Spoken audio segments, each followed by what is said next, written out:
We've now moved over to 123D Make, which is the software program we're going to use to be able to physically create the item that we've been modelling in 123D Design throughout this tutorial series.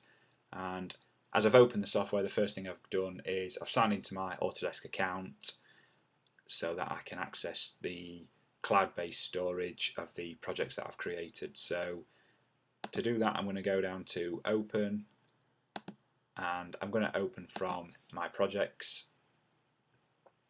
and I'm going to look in the browser window that opens for the earbud holder that we've been creating, and I'm just going to click on it, and that's going to download and import it into the 123D Make window.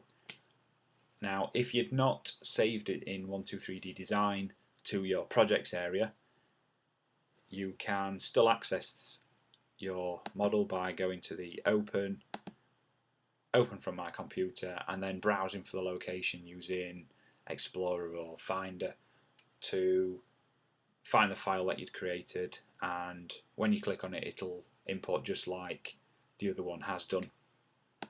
It works fairly similarly to the other program. If I hold the right mouse button down, I can spin round and orbit around my shape.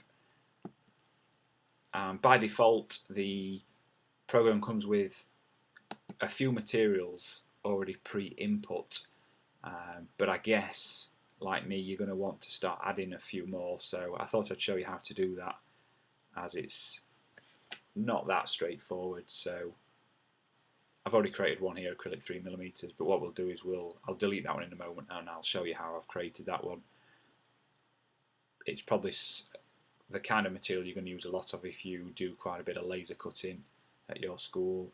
So in order to make a new material, we're going to go to the little pencil icon, and I'll just delete that one to start off with, and the list on the left are the pre-input materials that comes with 123D Make. So to make a new one, we're going to go to the little plus sign, which is the add new material, and it comes up as unnamed, so I'm just going to double click that, and I'm going to type acrylic 3mm. And then we need to edit the properties of that material. So the units, because I'm over here in the UK, we're going to go for a millimetre. And the material size, that's going to be the sheet size that you're going to use in order to cut this. Now, it's probably kind of useful to go for the bed size of your laser cutter here. So the height, I know most of them will do at least 400, and lengthwise we're probably looking at something like 600. But obviously, if yours are slightly different to that in your school, you can obviously just edit those if it's a 600 by 600, or if it's a 450 by 450 laser cutter. You can just obviously change those values to match your bed size of your laser cutter.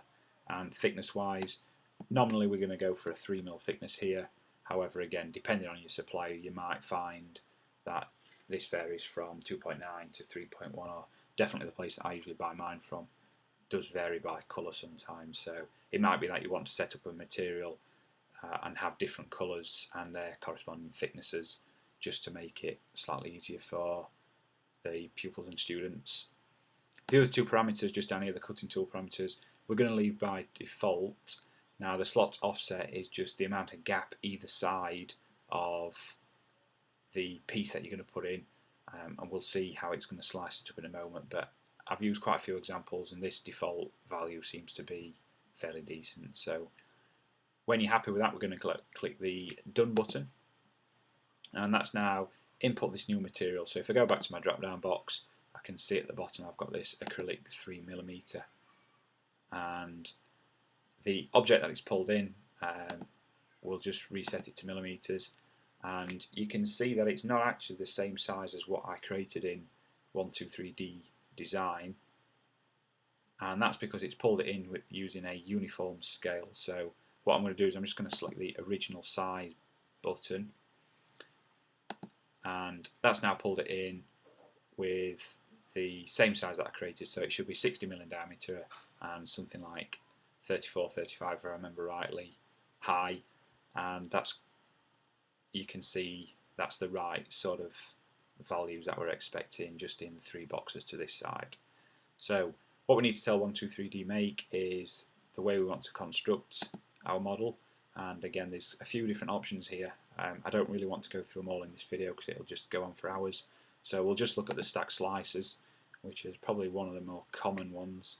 And you can see if I just rotate, what this program's done is it's sliced up our model into various slices of 3mm acrylic, and it's laid them out onto a 600 by 400 sheet. And what it also does is it numbers each one for you, so when you are building it up, it's quite simple to find the next piece because you just count upwards, and there should be 15 parts altogether. What we can do as an option, by default it'll slice it in this orientation, so it'll just stack them up on top of each other. It might be for some models that we might want to change this slice direction and have it coming from this way, for example. Now for this model it's probably not the optimum idea, but again, depending on the model that you've created, you might find that one of them is better than the other. So I'll just try and put that back to what it was before.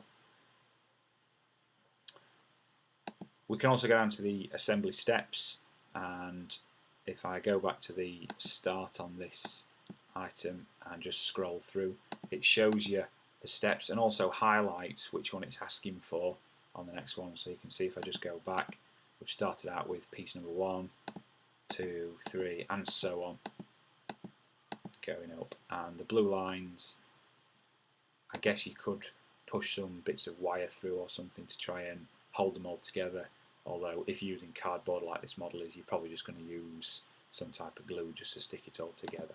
So we'll just go through to finish that off, and you've now got your model there done in cardboard. There will be an option here if you want to change it in material just so it looks slightly more realistic, and you can play that back through, so when you do come to build, if you are struggling, you've always got this little animation to help you out. There's also the Get Plans button, which lays it out on your screen and allows you to export it as either an EPS, a PDF or a DXF file. So again, if you're using lasers, it might be useful to be able to DXF it. Most lasers probably will recognise an EPS format as well, and I've not really come across any that do PDFs, but either there's some around or it's just another way of transporting it around. So a few little steps in there, and we did say we'd just look at maybe a few more construction techniques. So if we just go looking at things like the curve, again you can see it slightly spaces out those slices and holds them together with little uprights, and again for this particular model it's not the best solution. And again there's a really obscure one which is folded panels, which again would still cut you out or print you out, and obviously you're not really going to do this in 3mm acrylic. This would have to be more something like card or paper in order to create that form. So yeah, just another quick one for you there.